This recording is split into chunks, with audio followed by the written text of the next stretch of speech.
नाज़रीन, breaking news शामिल कयूं था। घोटकीअ में अंडर बाईपास वेझो पुलिस ऐं ॾोहारनि में मुक़ाबिलो। ॿ ॾोहारी ज़ख़्मी हालत में गिरफ़्तार थिया आहिनि।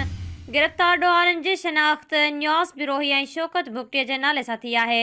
वारदात जे इरादे सां बीठल ॾोहारनि सां मुक़ाबिलो थियो, जंहिं में 2 ॾोहारी ज़ख़्मी थिया आहिनि। पुलिस मूजिबि त ज़ख़्मी ॾोहारी काफ़ी अरसे खां पुलिस जे घुरिबल हुआ।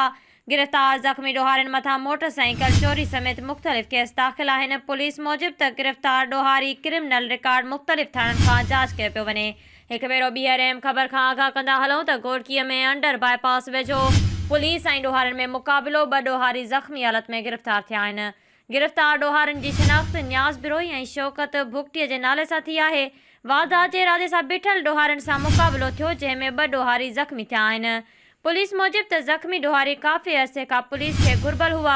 गिरफ़्तार ज़ख़्मी ॾोहारनि मथां मोटरसाइकिल चोरीअ समेत मुख़्तलिफ़ केस दाख़िल आहिनि। पुलिस मूजिबि त गिरफ़्तार ॾोहारनि क्रिमिनल रिकॉर्ड मुख़्तलिफ़ थाणनि तां जांच कयो पियो वञे।